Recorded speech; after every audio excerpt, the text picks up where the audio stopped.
आज मु नहीं आसी चितौ अमावास्या स्पेशल चितौ पिठा जोटा कि पूरा पारंपरिक रेसिपी आपण मैंने समस्ते घरे बनई थे किंतु थरे एमती परफेक्ट मेजरमेंट सहित घरे बनातु पूरा तुला परी नरम हेबो खाइबा को बहुत ही बढ़िया लगिवो। वीडियो को संपूर्ण देखंतु। नमस्कार बंधु आपण मानक इप्सितास किचन में अनेक अनेक स्वागत। तेज चलतु चितौ अमावास्या स्पेशल पारंपरिक चितौ पिठाटी को स्टार्ट करिया। एथिपाई देखंतु ए मेजरमेंट कप रे मु 2 कप अरुआ चाउल नहीं माने 400 ग्राम अरुआ चाउल नहीं घर अरुआ चाउल जोटा को आम रोसे करके खाऊचे या 3 ରୁ 4 घंटा पर्यंत पूरा बतुरे की रखी पूरा भल भाव चाउल बतुरी जाइए।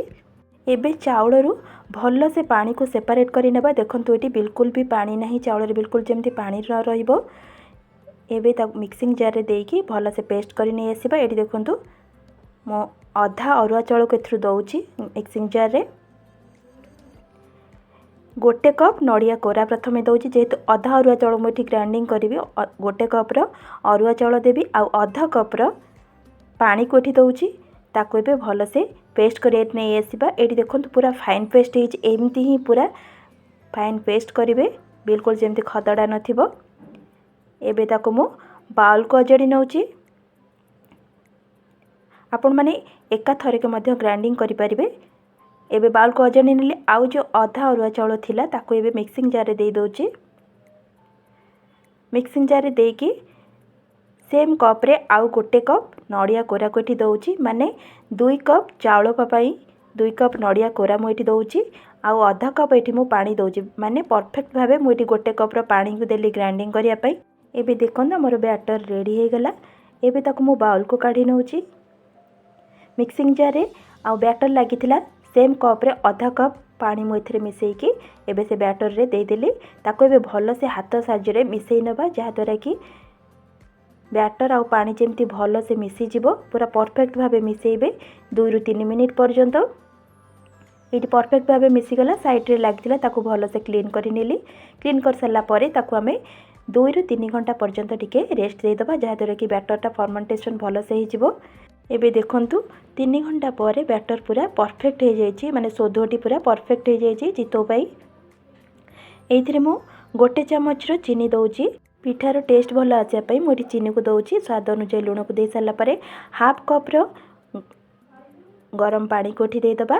गरम पानी जगह रे आपण माने खीर भी दे परिबे। ताको एबे भल से मिसे नउची मने रखंतु गरम पानी ही देबे पिठाटा भल टेस्ट आसीबो।